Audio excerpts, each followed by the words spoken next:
We pass them in the grocery store, cheer beside them at the soccer game, and shake hands across the boardroom table.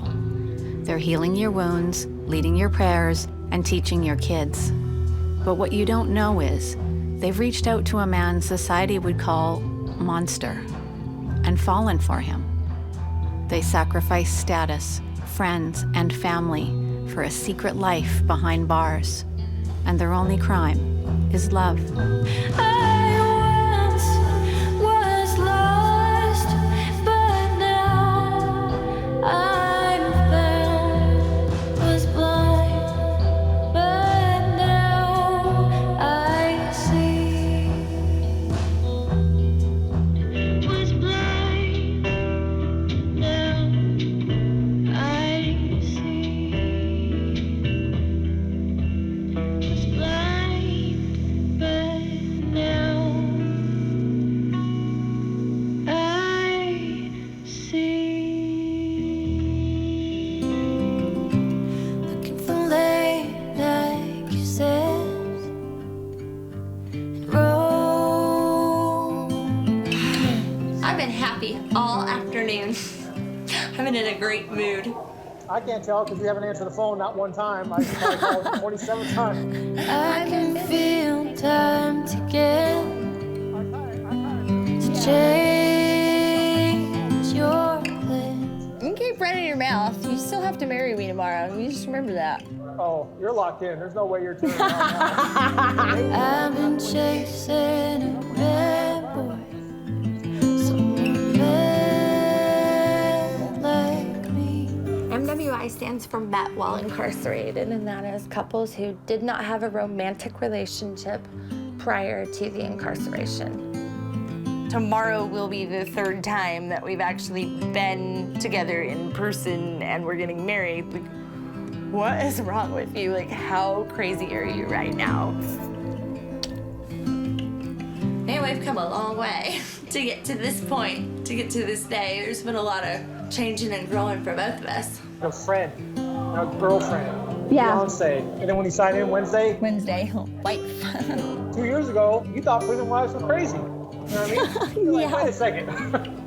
There are women who fit the stereotype. The perceptions of prison wives are the groupies. They don't last. And I think the reason for that is it's not a reality TV show. It's real life and it's hard. I know my own worth. If you want to be in my life, you're going to treat me a certain way because that's what I deserve. I've been chasing a bad boy, someone bad like me.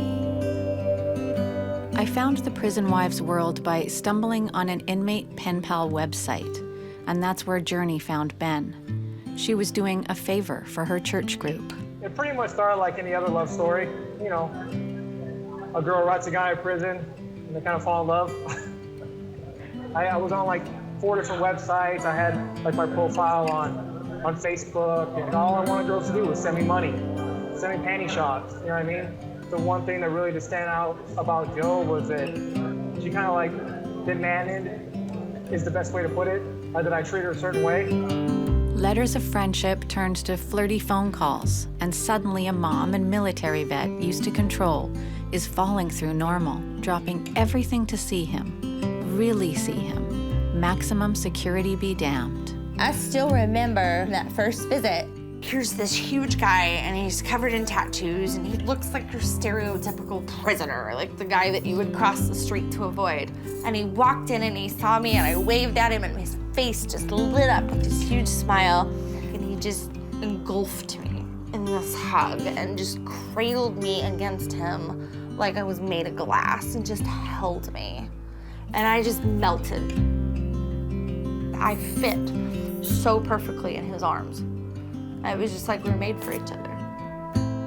He stepped back and he looked at me and he just went, wow. Wow, that was perfect, that moment. And we just knew that we were meant to be together. I still remember driving away from that first visit and thinking, am I strong enough to do this? Like, because at that point, you still had 5 years left. Most men start off in society standards, I guess, as you know, I mean, a normal guy. Well, myself, I'm not starting from zero because I'm in prison. You know what I mean? Like, I'm a horrible person. You know what I mean? I try to kill somebody. I like have all these strikes against me. Yeah. So most guys start at zero. I start down. Well, wait, you came in so low. You know? Well, yeah. I mean, my God, what am I doing with a man who is in prison because he, in a fit of rage, he tried to run over a girlfriend? Like, what is wrong with me? But again, so much time had passed, and he had worked so hard to rewrite his story and not be anything even remotely resembling that person anymore. 'Cause I'll wait forever to be with you. You're gonna be Mrs. Reed in less than 15 hours. Life I thought I wanted is gone too. I know. It still sounds like somebody's I've librarian. been chasing a bad boy. You're my librarian, I keep telling you. I love you, baby doll. Oh, there we go. The end. I've been chasing a bad boy. That's all we get. Someone bad like me.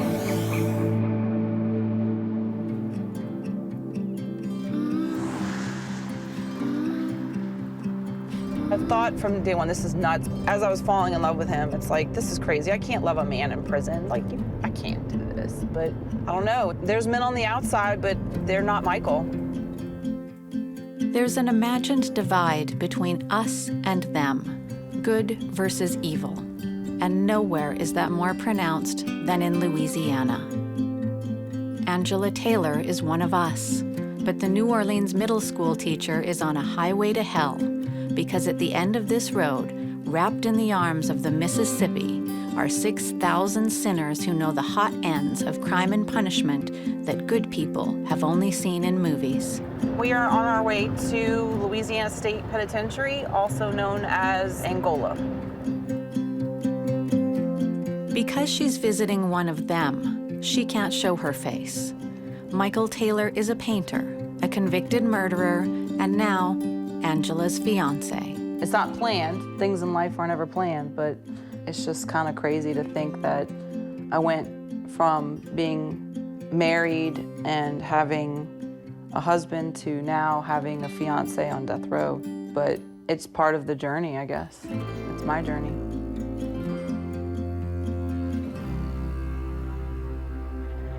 I watched Dead Man Walking, the Susan Sarandon movie. Dead Man Walking. I just remember that scene when they held him up, he was strapped to the gurney. I just remember what would be going through my mind if I was that person.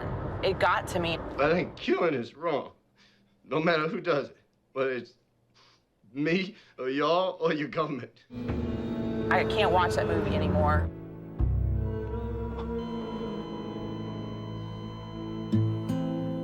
Dear Michael, how are you? I came across your pen pal page and I thought I would write to introduce myself. I was married and I asked my husband at the time, would it be okay if I wrote a death row inmate, you know, just to show support, and he was okay with it. This is a call from an offender at a... Most of the people that write to you here, they're only in it for the thrill of writing to the death row inmate monitor. You'd be amazed at the way women come at you. Like, I knew she was different right away. August 8, 2016. Dear Angela, wow. Well, hello to you too, sweetheart. Just thought I'd send you... You're thinking this guy's a murderer, but, you know, he writes beautifully. And obviously he's a very intelligent person. Seems like a normal guy. But Michael's headlines screamed otherwise, that he and his accomplice were copying the ultra-violent 90s film Natural Born Killers for their own 9-day, 6-state crime spree that started with a carjacking gone terribly wrong and ended at the Mexican border holding $200,000 in stolen cash. They sensationalize it in the newspapers or to sell newspapers. I mean, I've been here for almost 20 years already. And the person I am today isn't the person I was. I pray for the victims' families, but the humanist in me also sees that here's a man who committed a heinous crime. However, if he's truly sorry for it, if he's truly remorseful, why shouldn't he be allowed to have a friend?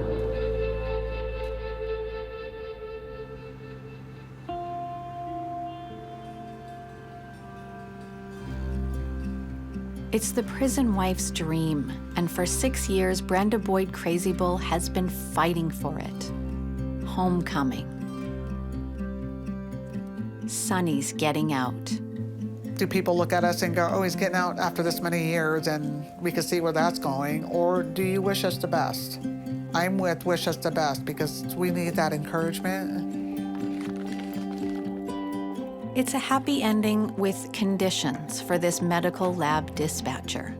Like this tiny apartment, the only one of 30 Brenda applied to that would accept Sonny when he's released. I'm really happy. I'm excited for him. He survived 31 years. He did prison, it didn't do him. Every prison he goes into, there's nothing but love and respect for him. It just sometimes annoys me, but he's a well-respected man, even from the guards.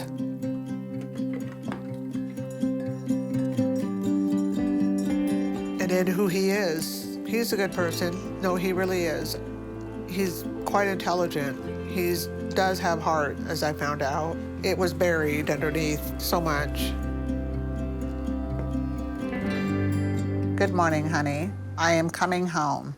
Tangshida, grandfather, I need to ask you to continue blessing and watching over my wonderful, beautiful wife. Let her feel this love I have waited to share with her.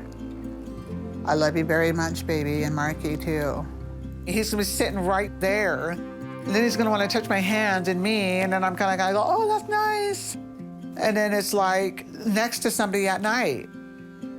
I don't know what it's like to sleep with another person next to me since 2001. This is what, 2017 going on 18? Do people think that that's strange?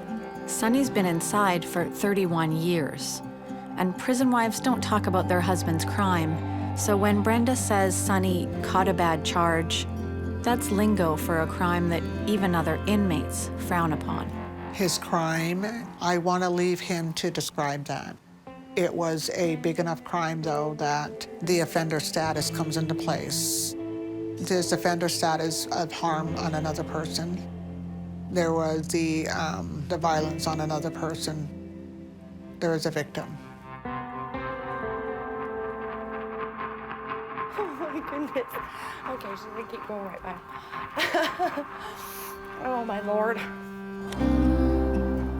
I was outside smoking.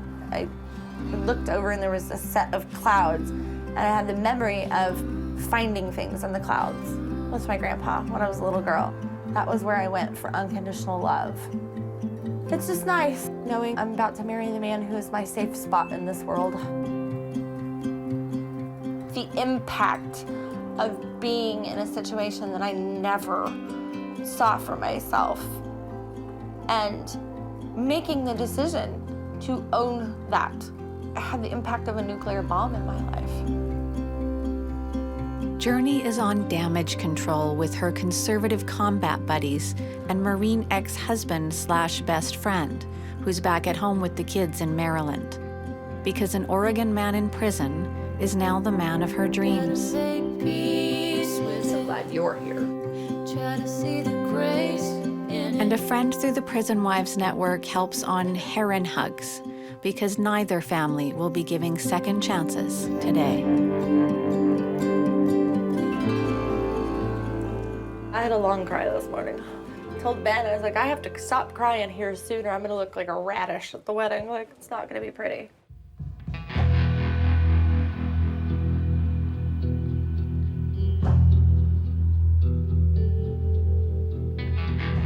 Journey's parents still call her Lynn, who she was in the kind but strict Christian home she grew out of in Missouri. Forever testing their limits, she found them with this marriage, her fourth. They're afraid that I'm gonna be physically hurt.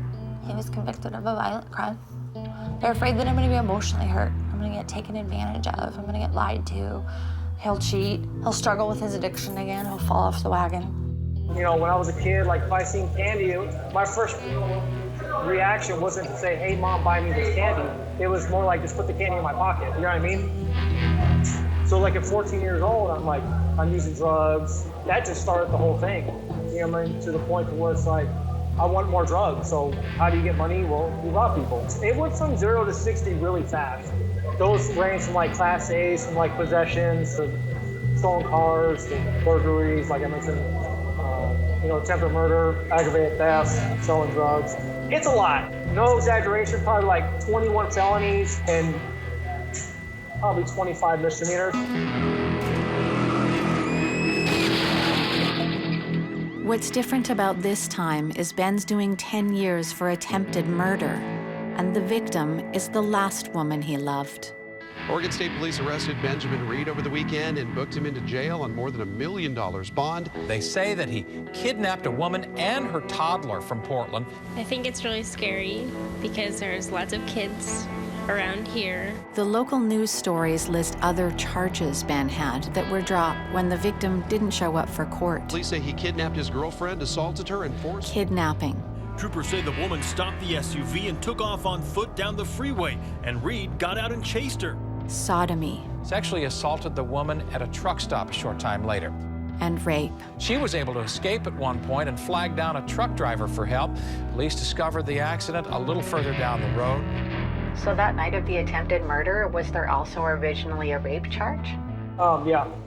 Yeah, she had said that for that night. But I mean, I didn't have anything. I didn't do that. I mean, when it came down to it, I mean, they dismissed all the other ones. I was really just trying to scare her more than anything, you know, because I was so fucking pissed. And so I tried to swerve at her. She's probably standing like maybe 5 feet in front of the car. So I step on the gas. Her daughter was in the car. She had some bruising from a seatbelt. That gave me the assault too. I asked him about his crime. I asked him about the circumstances surrounding it. I asked him about his previous history. This is not his first rodeo. I've had like a domestic violence with my ex-wife, with the stripper girlfriend I had down in Arizona. Pretty much in every relationship I've been in with a girl over the last 15 years, I usually hit or beat or something along those lines. Pain, it opens in the dark. I would hold you there and fall apart. And I had a ton of concerns. I would be dumb not to. You don't walk into the lion's den and not be worried about whether you're gonna get bit. I'm not a child, but I Yay. Prison wise. Oh my God. I'm 41 years old. I think if every single one of us had to wear a sign with the things that we've done in life that we really regret, my gosh, how non-judgmental we'd all be. So yeah, I mean, nobody's who they started out as. And if you live long enough, everybody's path changes. So I can't see. Ben, I feel like you are the reward for every good thing I have ever done. You have taught me so much about real love. You have encouraged me to be the best possible version of myself.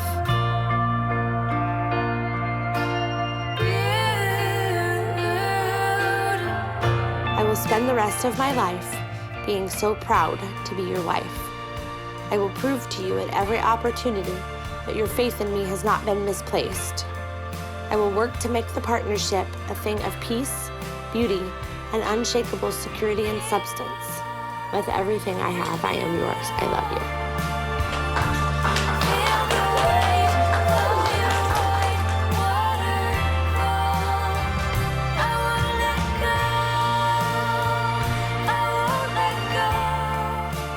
I'm not worried about who he used to be because that man doesn't exist anymore.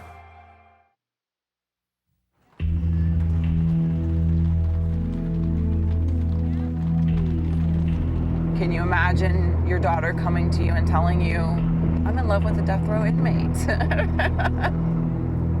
My mom wrote me a letter. You would lose your job, you'd lose all your friends. What would your grandmother think? He's a killer, you know, you're with a killer. How can you wrap your mind around that?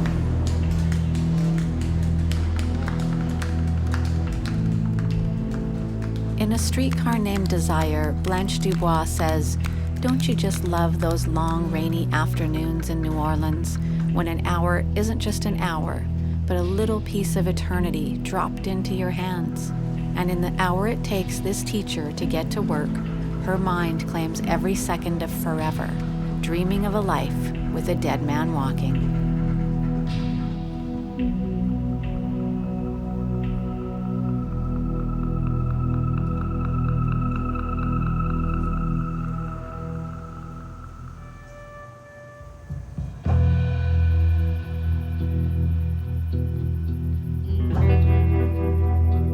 I've led a pretty normal childhood.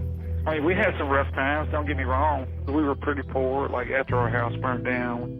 I come from a middle-class family, always went to private schools. I guess you can say I was a spoiled brat. When I was like 14 or 15, I brought some stuff to school. We were all in the bathroom, and this dude blew up the toilet at school. This juvenile prank would derail his life. It was the first and only other time he had contact with the legal system and with his biological father. He sent me a letter after I got in trouble. What was he in prison for? Double manslaughter. He killed his wife and then drove like 100 miles or something and went and killed her mother. I couldn't have asked for a better family and better parents, just pushing me to be my best. When we've been there 10,000 years. My Angie, she was about to lose all the land, both the houses that her grandmother left her and the kids, and everybody was looking at me because I was the oldest out there, and Tim was with me, and it escalated from Tim, like talking about he used to live in this town, and there was only one bank in the whole town and one cop in the whole town, and, you know, no security cameras, and how it was perfect. Bright shining like the sun. I was baptized in the Catholic Church. I had my first communion. I got married in the Catholic Church. We'd been high school sweethearts.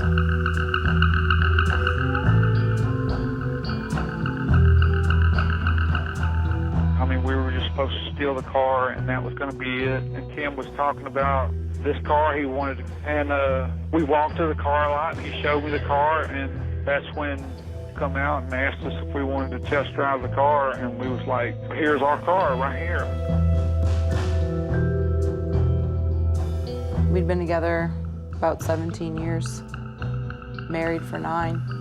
My husband just came home one day and told me, "What do you think if we weren't married anymore?" Out of the blue.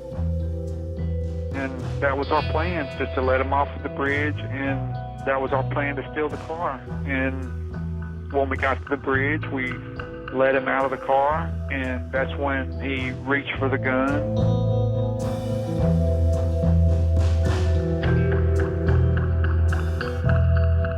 Nobody was ever supposed to get hurt. It just came out of nowhere. The next day, he was gone. So the track of privilege or poverty didn't matter. Michael and Angela both crashed and then saved each other. Do they deserve a second chance at happily ever after? Do you think you're a good person? I like to strive to think I am. There's so much more to a person than just defining their whole life by that one moment. I would not want to be labeled by my worst moment. So do you think you're a good person? Well, I don't know. I'm the same person I was when I'm 20, but because I wasn't a bad person. And then there are other times where I feel like, man, my whole life has completely changed. And I know it. She still can't come to terms with the person that I am now doing something so, you know, horrific. This call is subject to recording and monitoring. This is a call from an offender at a Louisiana Department of Corrections.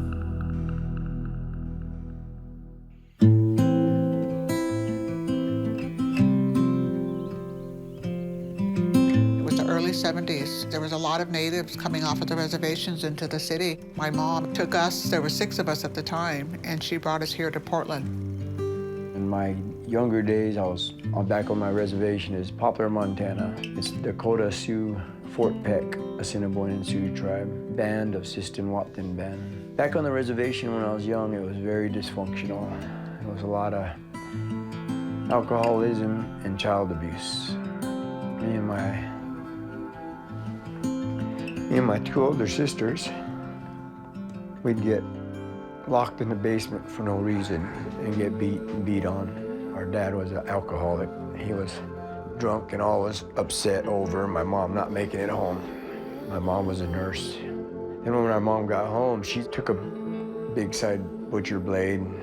Her and my dad got in a fight. And she meant to stab him, to kill him, and the blade bent as she went to stab him. So my mom and her sister Gladys, they got us in a car and we was cruising off the res. And I remember looking back, because I was just a young kid, and our dad was chasing us in his pickup truck, and I could see the flares from the shots of the rifle that he was using to shoot at us. But I'd mentioned that to my mother, and she said, oh, that was a bad dream. And she tried to cover it up as a dream, but I remember it. So we came up to Oregon, and we lived up here. And that's when I ran into Brenda shortly after that.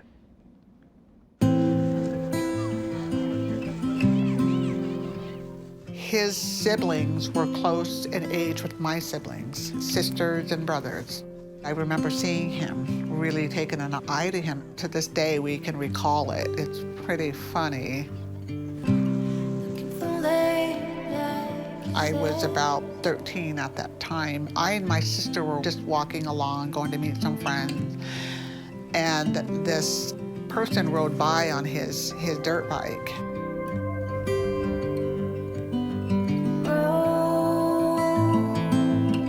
I was riding my bike. I didn't have a shirt on, I had long hair, and I went past her and her sister. And all I seen was the back of his head and that long braid. And I went, oh. To my sister, I said, that's gotta be Sonny. And she goes, oh, I don't know. And I said, Sonny. Before I could think what I said his name. And he stopped on his bike and he turned around and he just stood there. And I said, oh, and I said, well, come here. And he wouldn't. He just stood there and looked at us. I've been chasing a bad boy. The color of his skin, the color of his hair, his eyes, he still does it to this day. His eyes, I would blush because I couldn't look in his eyes long enough because they would stare right through me. But it was teenage love at first sight. Even then, I was like, I love him. I love him. It's hard to explain, but there's nothing you need to hide. And when I was real with her, I think I stole her heart. I told him, I said, I'm gonna marry you. We're gonna marry one day. And I just hung on to that thought all my life. Yeah, all my life. Guess I'll wait forever to be with you. Their mothers made other plans. Brenda was sent to boarding school while Sonny was raised for Rom.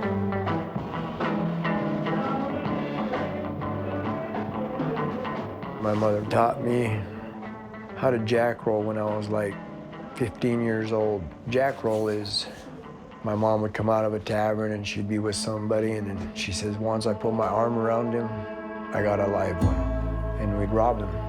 I just knew I don't live that way. I want good. I had that taste of life could be what you make of it. Brenda went to college and got married, had 3 children and a life. Years later, childhood trauma caught up with her, and after drinking, divorce, and a decade alone, she went looking for the boy she knew.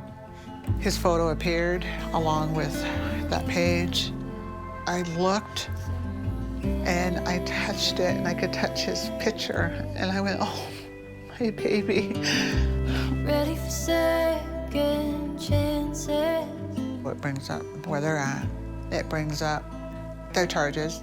And my first thought in my head was, this man did this to somebody, and from one woman to another, I have an idea what she suffered.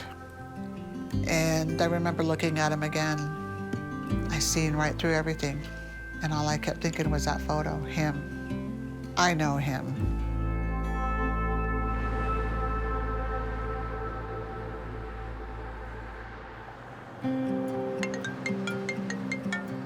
An agent at State Penitentiary. Press 1 to accept the call. To deny. Hello? Morning, babe. Hello? Hello. Oh, there you are. Good morning. You called right when we're in the middle of an interview. You had to call and get your 15 minutes, didn't you? I mean, that's the real life right here. A year after her wedding to Ben, Journey is ticking off all of life's little boxes in the American dream. She and the kids settled in suburbia near Augusta, Georgia. It's close to her ex-hubby's work, but far from her new hubby's prison in Oregon. She's finishing her psychology degree, getting her boys settled in school, sports, and scouts. Now a licensed chaplain, she's even starting a gig for God in a prison. Ben doesn't like it. Ironically, he doesn't think most inmates can change. Where's my picture going? Where is your picture going? Your picture is staying on the mantle at home. Uh-oh. You there? Hello? Yoo-hoo.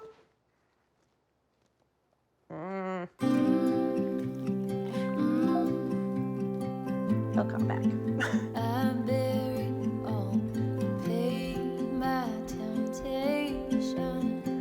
Oh, this is what 4 years of a relationship looks like. All I can think about is you looking hella sexy in that bikini. Some of the people that we were married right alongside, those relationships are starting to fall apart. I am out here and I'm getting ready to branch out. Like, he was like, wait, what do you mean I can't call you whenever I want? Well, sweetheart, put your big boy panties on. It's hard here at times. It's the way that I decided to live my life by keeping people at arm's length and just keeping my fists up all the time. Gets me away from having to deal with all the drama and the bullshit that you have to put in here. You know, so having to have that front, having to be, you know, a dickhead all the time, you know what I mean? Can be really hard when you finally meet somebody that you kind of want to, like, emotionally grow with. The life I've always wanted with a woman I really don't deserve. I don't think I pull it off yet. Oops, not that one.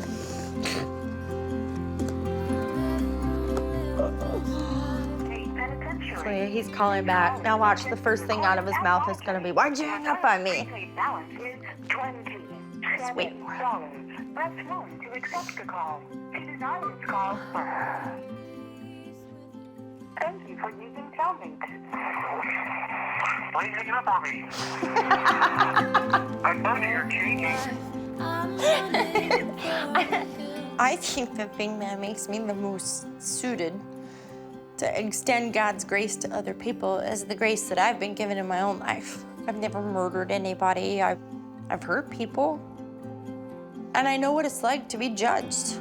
Somewhere out there, all I wanted was right here. April 15th, 2016, Journey wrote, "Folks, I'm very happy, and for the first time, I've let God choose the right man for me. He won't be home until 2020. Gotta make peace with it. June 6th, 2016. I do not believe the affirmations you say you receive are from God. Are you wanting my approval and acceptance for your marriage to Ben? I cannot give it. Be a little more patient. Even when it breaks my heart. June 6th, 2016, from Journey. Marmy, Ben is an amazing man. I've made a lot of mistakes. He's not one of them. If I'm ever gonna live this life. What are you gonna write for your 3-page paper on who am I? What are you gonna talk about? You know, because I'm really proud of the changes I made as a person. Probably throw some of that in there. And then I gotta like throw like a little struggle in there too. Something that leaves her wondering, you know, makes you want to read more. Yeah, it's gonna be a cliffhanger.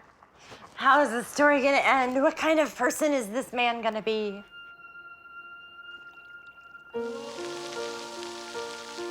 I moved here outside of Augusta, and it was the first time that I had lived somewhere where my identity, part of it was the label of prison wife.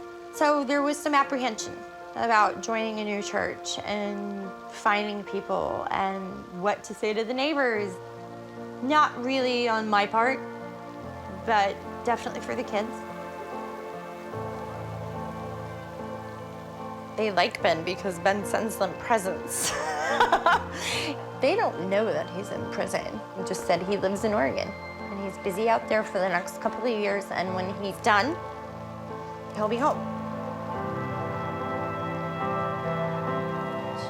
I feel like they're old enough now that I can keep it very basic, but still just be open about it. And I hate that that has to be a consideration, but I'm their mom and it's my job to keep them safe.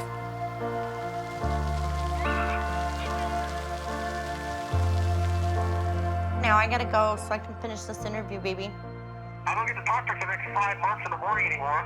Oh, calm down, Jesus Christ. We are not having that argument again. We are not. Stop getting your panties in a twist. I told you, quit your job so we can talk in the morning. Right. I think that's too much to ask. Yeah, that's gonna happen. I love you. I love you too. I'll talk to you soon. All right, bye. Bye.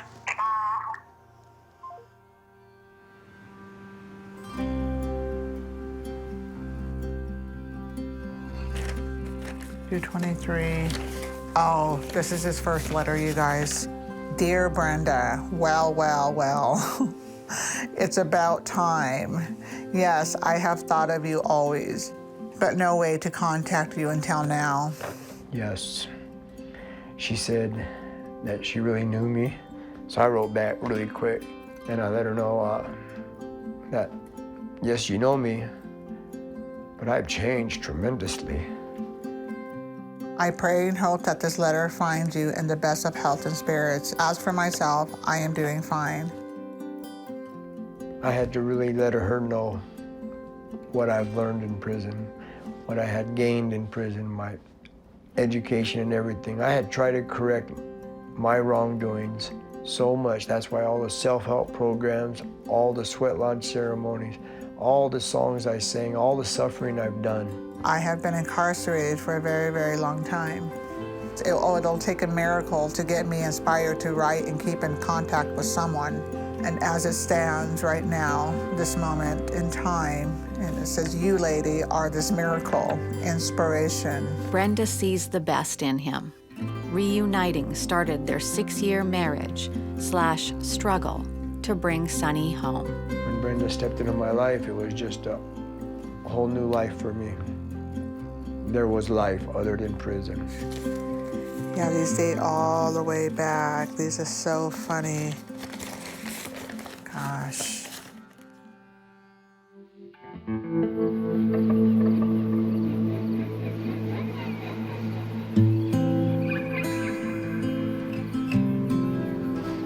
Until recently, death row in Angola meant solitary confinement. 23 hours a day inside an 8-by-10-foot windowless cell. Michael survived almost 19 years, rarely touching another person. But because 3 inmates sued the prison for torture, he'll get to hug and kiss Angela today. As a child growing up in Louisiana, you were always told Angola is the place that you don't want to end up. It's the bloodiest place you'll ever go. It's like a haunted house kind of thing. You better watch out. You don't want to end up in Angola. My first time visiting, I was terrified. I was scared out of my mind. I think my whole body was shaking as I was standing in line. Ready for second chances. I was thinking, what am I doing? Right or wrong. You had to get in a booth with a dog, a sniffing dog, and go through the metal detector. Keep our clothes on, hands inside. I was just nervous that I would have my first interaction with inmates. Find a passion that'll last past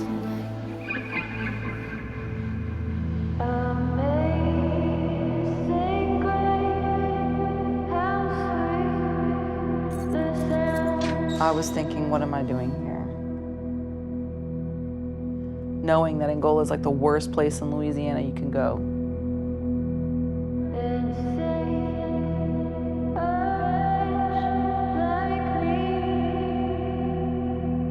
They bring him out once I get there, and there's a window on the door, and I just saw his eyes and his grin. My heart kind of stopped there.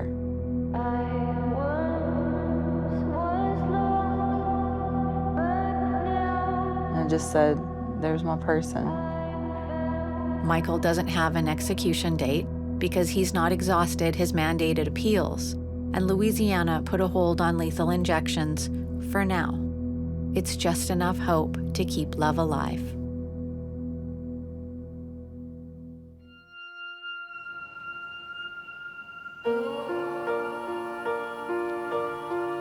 It's like they go to prison too. Prison wives spend weekends visiting, years managing the system, even more time mentally captive, and can be treated like criminals themselves. Attorney Reed to see Benjamin Reed.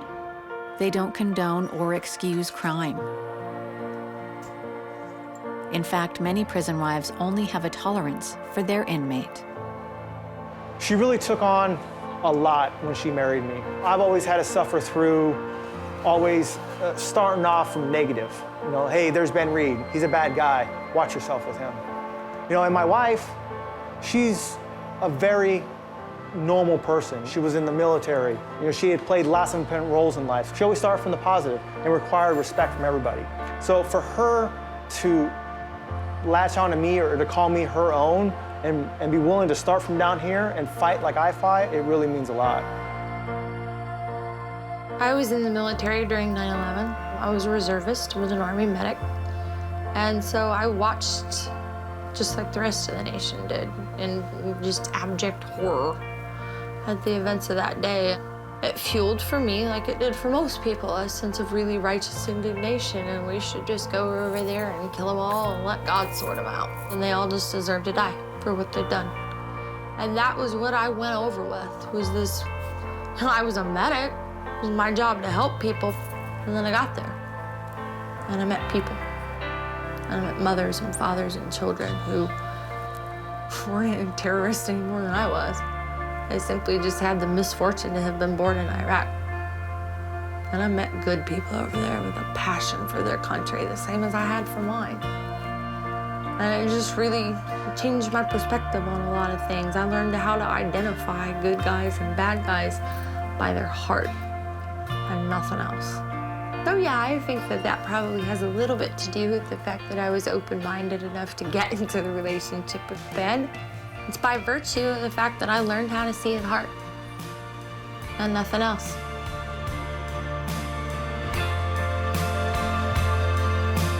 Do I think how my victims of my crime fit into this?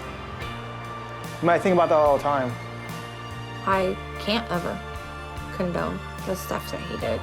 But there's one thing that I want to do is be able to say I'm sorry, to my victim. But I know I never could. I don't care how drunk and high you are. I don't care how toxic the relationship is. I don't care what your partner is brought to the table.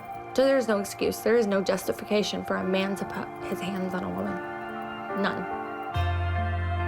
But I knew the one thing that would help me is never to be that man again. And I figured best to do that is to change who you are. We have one final student graduate speaker, Mr. Ben Reed, our AAOT graduate. I've been writing this speech my whole life. And when I got to prison 7 years ago, I wasn't the man that's standing here today. So Journey, could you please stand up? My beautiful wife. I want to say thank you, baby, for seeing the potential in me, that up to this far, nobody had really seen in me. I truly believe that if I wasn't behind these walls, that I wouldn't be able to actually see what kind of person she was. And by the same token, I don't think she could have found out who I was from the inside. You know, she was actually able to love me from a safe distance. Because one night changed my life, and I don't ever want to go back to that. And so I figured, you know, why not education? Why not try to figure out what's wrong with me inside, so that way that kind of incident never happens again. Do you believe people change? Absolutely. I believe that pain is a really good teacher.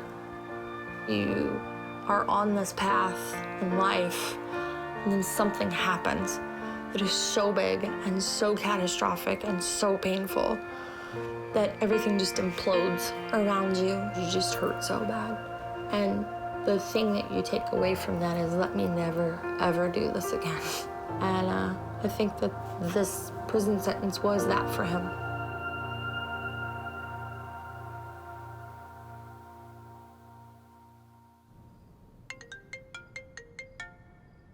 Okay, so what about counting today?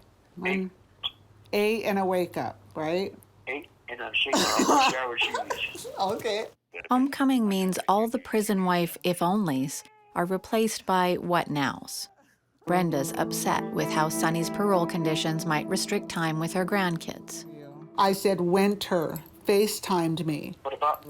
She called me. Yes, she called me, and I could see her on the video, and she could see me. I am a little worried. What if everybody turns their back on me? What if my family already is? Do they have good reason? Is it justified? Yeah, I love you. I haven't seen her in so long, and I wanted to cry, but I didn't. I just smiled for her. I smiled and I told her I loved her. I love you, baby. Everything will be civil. Everything will be working out fine. Sonny's considering putting himself in the hole before he loses it on someone. There's only 3 phones for like 140 guys. So I was telling Brenda the anxiety that comes in, and then have to deal with these turkeys, just disaster's gonna happen. But the phone has been their lifeline. Therapy, intimacy, and sex, every moment monitored. So phone sex came about. Never done that in my whole life. Didn't even know that was what you do. It was weird. And once again, it was like, okay, you know, we can't do this because there's people who get in trouble for that. We left it at a minimum. That was difficult because I wanted that from him. Like last night, I was looking out the window, the clouds were parting, the sun was coming out, and damn near cried. Yeah. Like, damn, it's over. It's freaking over, man.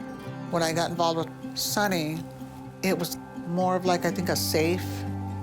I could still have a relationship, but I could still come home and not have to deal with that part.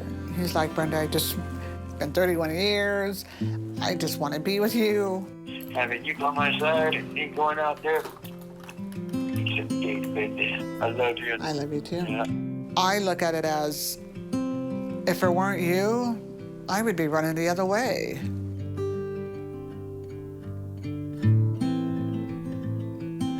He's heavily institutionalized. The tone you're talking to him, how you move your hands when you're talking, the distance he's sitting from you, arises his challenge.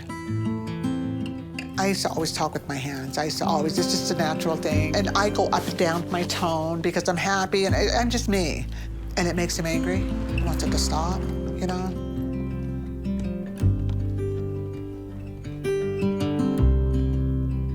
There was this one visit, I got into an altercation like 20 minutes before my visit, and it was a big guy. And he was aggressive with his words about, you think you're tough, you think you're bad. Had me about a good 125 pounds.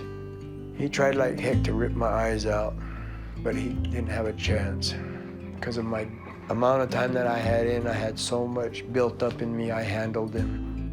And I really don't want to harm nobody, because that makes me feel so bad when I do that. But I guess it's all a walk that we choose when we're in prison.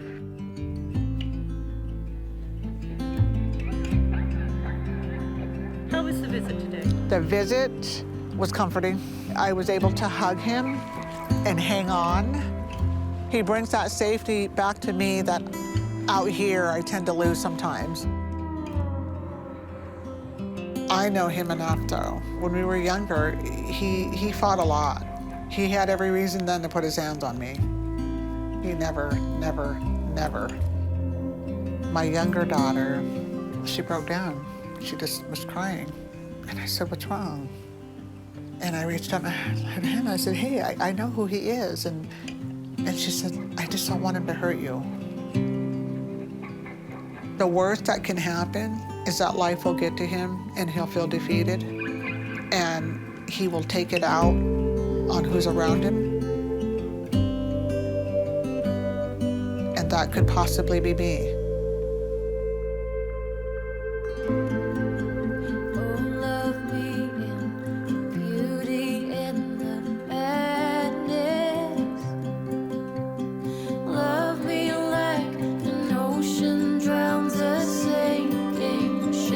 Most engaged couples are planning a wedding, maybe children, and a future. Taking a moment to check in with yourself before we really get moving. My ideal marriage it's the first thing on our bucket list that we made together, is to get married in the mountains. I don't want to get married in the prison, he knows that. I think we've talked about if he did have an execution date, he wants to do that, go that route. So how do you plan when the only date to work around is your last one? The heart is the center of the energetic body. I told her that I wouldn't make her wait forever. So while it's associated with love, compassion, forgiveness, redemption. I mean, there has to come a point where if she's not satisfied with how things are going, it's fundamentally about balance. That we might have to redefine the parameters of our relationship. It's where the energy of who you are meets the energy of the universe. It's tough. It's tough because we're both very sexual people. We get creative. Obviously, you can write and you can talk. It's the place from which you reach out and connect to others. It's a struggle for me, I'm not gonna lie. Notice any areas of tension, and as you inhale, breathe deeply into those areas. And so he said, if you need it, you can go do what you need to do. Gently opening and expanding them as you inhale. As you exhale, release and let go. Gotta make peace with it. Try to see the grace in it. I know I'll always have her heart and soul. I know that undeniably, and she'll always have mine. But she also needs the physical aspect of a relationship too, the little things, and I can't give her that right now, and that's super hard for me to hold on to. Be a little more patient, even when it breaks my heart. This practice teaches us to find balance between all of the aspects of ourselves. It's the future and it's the pain and the hurt that you have to go through because they're not here with you, and then possibly the outcome. You know, that he may never get out, or the worst, he could be executed. Gotta make peace with it. We become lighter and lighter. Gotta make peace More with and more able to be our best selves, to choose again, to choose differently.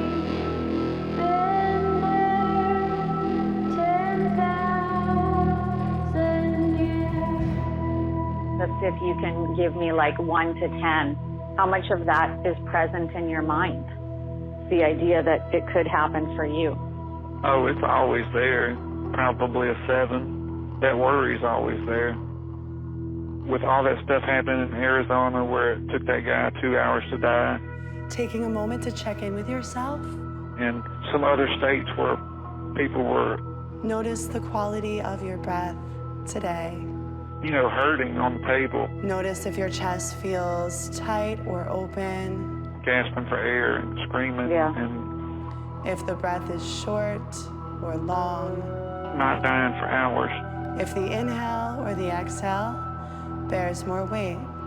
I guess Louisiana just put a halt to everything until they can figure out what they're going to do. But I feel in my heart it'll never get to that point for me. And as you exhale completely, consciously ask the body to soften, release, and let go. And I've already told him, I said, my hand's on that glass, and I'm telling you I love you, and I'll see you on the other side. I'm there with you till the end.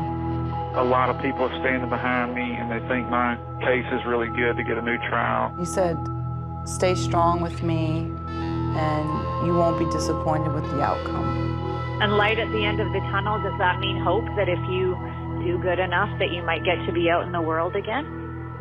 Right. Any light would be a blessing to me. Recording and monitoring. This is a call from an offender at a Louisiana department. Have a great day. Namaste.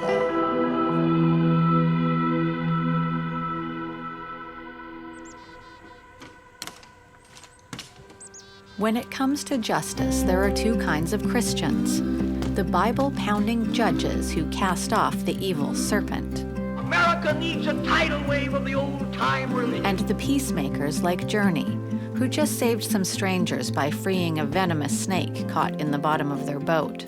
True story. Civilization and society rests on morals. Morals rest on religion. I'm buried all the pain, my temptation.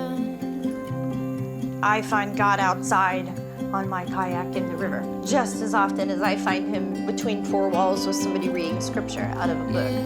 Everybody told me to be stronger. At first, she shrouded her desires in the isolation many prison wives endure. Religion rests on the Bible and faith in God and in Jesus Christ. Gotta make peace with it. Try to see the grace in it. It took me a long time to want anything to do with organized religion. And a lot of that was because of the very strict way that I was raised and the concept I had of God as a giant killjoy with a list of rules and regulations who sat up in heaven just waiting to pounce on anybody who stepped out of line. America needs to be taken down to God's bathhouse and the hose to turn on her. Kindness, be a light in the darkness. But Journey persisted in seeking the shelter her faith promises. I found a church and actually sent the pastor an email privately and said, this is our situation, and if you don't want us as part of your congregation, totally get it. Just let me know. And the time isn't far distant when the wheels of God's judgment are going to go sweeping through this old God-hating world. And, to his credit, he was like, oh, why would we not want you? And she kept asking for the unconditional love the Bible preaches. Love me like an ocean drowns a sinking ship. My mom is very open about her faith. Somewhere out there, she's never been shy about letting me know, I think this is a horrible idea, and here are the 15 reasons why. We'll never rest until this old God-hating, Christ-hating, whiskey-soaked, Sabbath-breaking, blaspheming, infidel, bootlegging old world. To his graduation from college, I think, was when the real thawing started. My mom had written him a letter telling him that they were open to him calling them mom and dad if that was what he wanted to do. It's a big deal for all of us. And no one saw it coming, but she got her heart's desire. So yeah, they're mom and dad now. Is bound to the cross of Jesus Christ by the golden chains of love. Nobody told me I could change. Nobody told me I could change. Nobody told me. Nobody told me I could change. Ben really made me laugh the other day. He said, I used to pray that God would bring my family back into my life. That's all I wanted, was a chance to redeem myself with my family. And he said, I have you and the boys, and gradually, I've picked up your parents along the way. And maybe God didn't hear the whole prayer and just gave me a family instead of my family.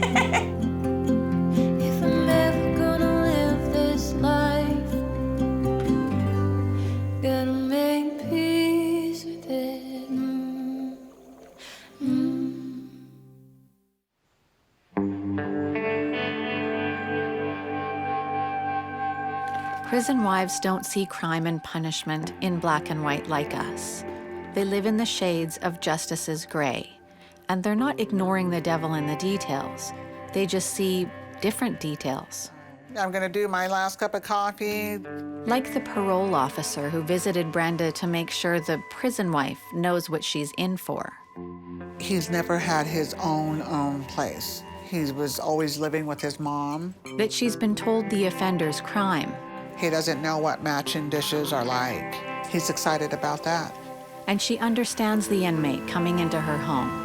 He hasn't eaten with a real fork and spoon for 30-something years. Remember, he has a victim out there who may be terrified of this release. Just me look at Marky and go, well, you know, he's gonna be here. Just know that. But he's really getting out here. He's really coming home.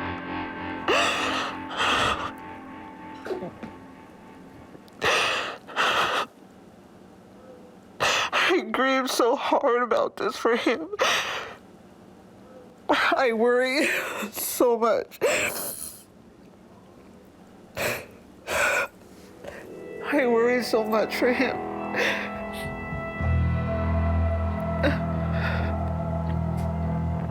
Is he physically going to be able to come outside that gate and not hurt? Is he really going to be able to do that? Is he going to be able to just look at me and just... Is he going to be able to make it here without falling apart?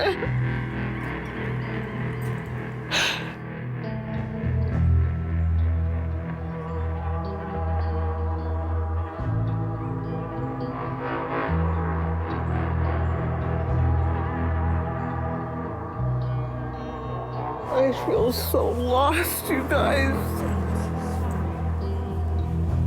I feel so lost.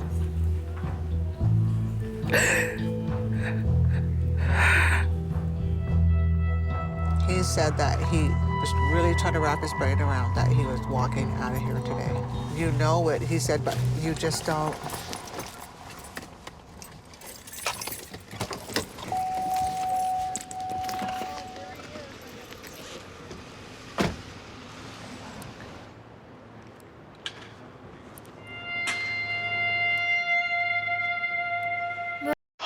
Oh my God! I can feel it was you.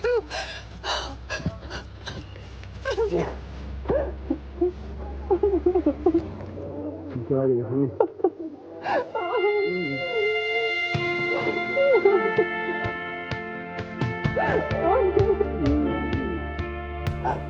It's all right, baby. Oh my God, look at you. Oh my God, oh my God, oh my God. Sonny, you're outside this gate. Baby, you're okay? Yes.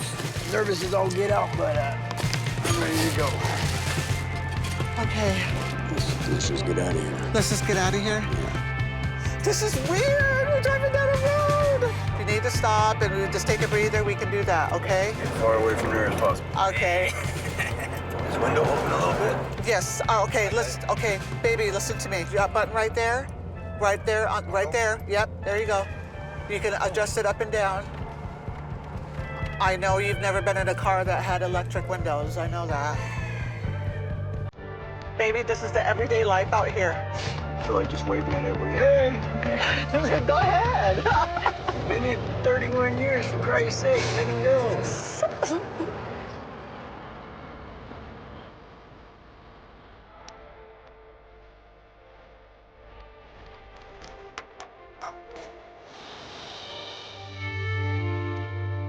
As they prepare for home after 6 years of marriage, Brenda wonders if the world she has to offer Sonny will be enough. Ooh, there's cigarette butts all over the ground. I know. Come on, dear. So, come on, baby. I did not expect these. Yep. Right here. These are small. I know, baby, but it's what it is.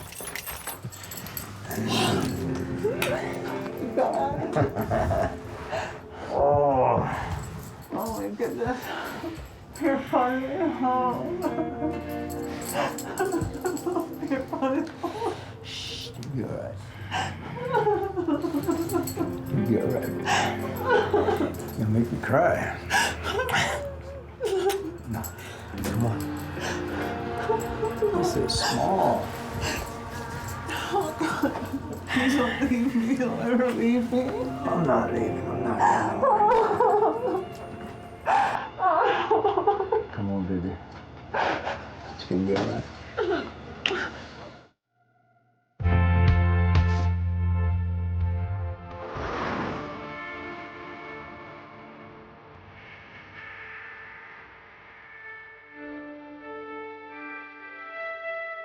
How can I love somebody in his place? You know, how can I love somebody in his circumstance, in his situation? It's about the person, it's not about the place. I'm a big believer in love. I see couples that sit there at tables with phones and don't even talk to each other at dinner. Just like after people watching for so long, it's like, wow, you know, the things that you realize that you take for granted in relationships.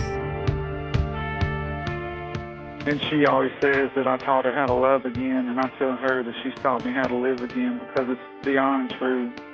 I mean, she really, man, she picked me up out of the gutter and she showed me what life can really be like. Maybe this is their second chance. Michael beating solitary confinement with the woman of his dreams. Angela being not only enough for someone, but everything to him. Oh my God, Michael. What? You're not gonna believe this. What? I was looking at our list of the 365 questions. Yeah. You're not gonna believe the question they have, question 106. Yeah. If you were on death row, what would you choose as your last meal? How freaking ironic. Yeah. Wah, wah. That's crazy. I won't have a last meal. It won't get that far.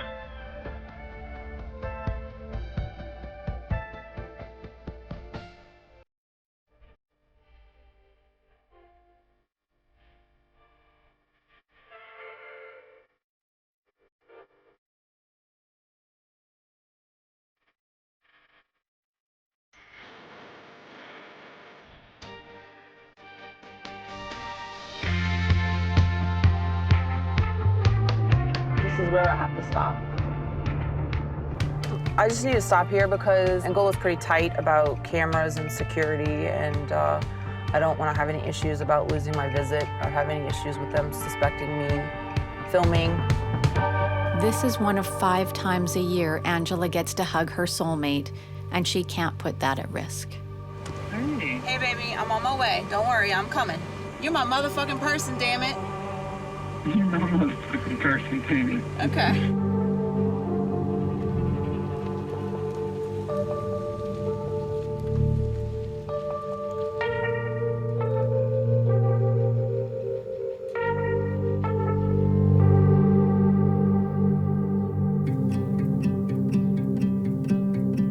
I pray that the person that I've harmed is okay and got the help that she needed. So prison changed your life? Yes, it did. I want to thank the Department of Corrections for saving me, brought me up to be this person I am today. Day 1 waking up free, and there's somewhere big Sonny needs to go, and something even bigger he needs to share. Brenda, ever always, will drive this. My first question to him was, did you commit this crime? Without hesitation, he looked at me and he said, yes. I said, okay, was it something you planned? It was very difficult cleansing myself of the bad that I've done, and I had to shed some tears to tell Brenda. He had been high, he said, 2 weeks in a row, and his mother lived in this 2-story building. And he said, when we were walking up, he said, I and my friend looked up on the 2nd floor and we noticed there was a window cracked open. And when he went to go look inside the window, the person was home. And she reacted. The victim was upset. She was just like cussing them, hollering, getting angry. He goes, she wants to argue with me, fight with me. They did. He went back up. He goes, she attacked me. And I said, okay. So it was hard for me to not, I really just had to hear him out. That being said, by the time he had explained all of it to me, I just thought, God damn. Who is this person? I had a charge of sexual penetration, attempted rape. It's difficult for them to explain the details of the brutal scene.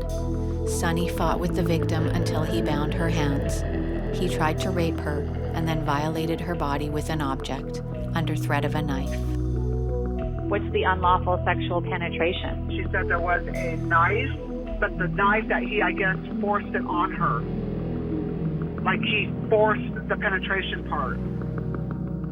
I did not plan that out, and I'm not playing place on alcohol or drugs, but I was under the influence at that time, real bad. I came back with, okay, can I share with you what a victim feels like? Yeah, sure, yeah. 9 years old and playing hide-and-go-seek, she was snatched up, sexually assaulted, beaten, strangled, and left to die. Brenda remembers not being able to play with dolls again because she no longer felt like a child, innocent. Partway into what I was trying to explain, he goes, man. And then his lip started shaking, and he looked at me, and he just goes, and he broke down. And he said, do you think I could say I'm sorry to her? Do you think if I wrote a letter, the DA would give it to her? He goes, if I just gave you her name and you looked her up, you would go find her and just tell her that I'm sorry? And he was crying. And I gave up 31 years of my life. So I think I repaid society for committing my crimes. Oh my gosh, look at that baby. Oh my God. Look at that. But I just want people to know that I've become this better person, and I could show that and prove that in time. How do you feel about this? I'm scared. Is that a lot? Yeah, come on, let's keep on going though, baby. Okay. I made up my mind that I want to never hurt people again. Look, dear. The ocean. Get to stand at the ocean with you. Beautiful. Watch out, watch out. Here we go. Yeah, it's a good thing though. Look what I got at the end of all this. I have my husband. I've wanted all my life. I have him. All of that was worth it. This is it. But I'm ready to start my life over with you. Watch out, here we go. Here we go. Yeah. Beautiful. I'm no longer scared. Don't have to be bitter. I'm no longer scared. I'm here, I'm here. I'm here.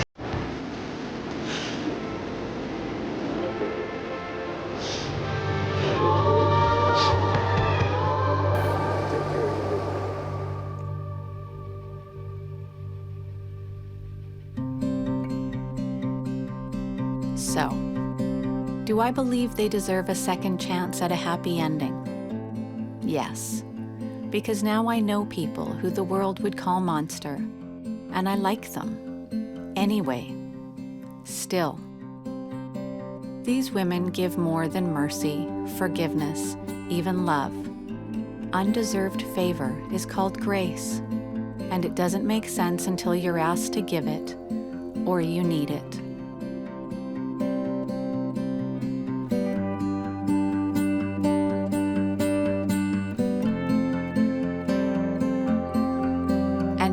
I understand the rest of the story in that line tattooed across Joe's shoulders. For the sake of love alone, I will walk through fire again. I have lived through war and lost much. I know what's worth the fight and what is not. Honor and courage are matters of the bone. And what a man will kill for, he will sometimes die for too. I once was lost, but now I'm found. Was blind, but now I see. Was grace that taught my heart. And that, O kinsman, is why a woman has broad hips. That bony basin will harbor a man and his child alike. How precious did that grace appear the hour I first believed.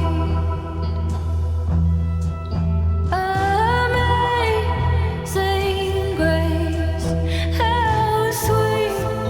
A man's life springs from his woman's bones, and in her blood is his honor christened.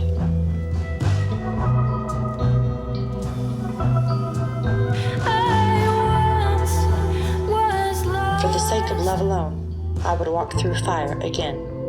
Diana Gabolto, The Fiery Cross.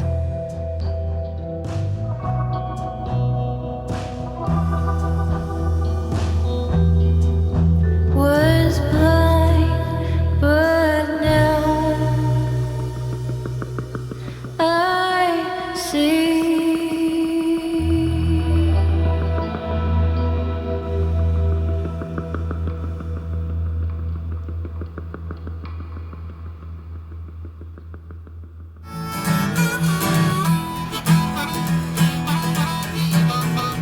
Hey, hey, hey, brother, what have you done? Gone and killed your woman, boy. They tell me that you shot her with a gun. Hey, hey, hey, brother, what have you done? You better run, run while you can. Better head back to the Georgia heat.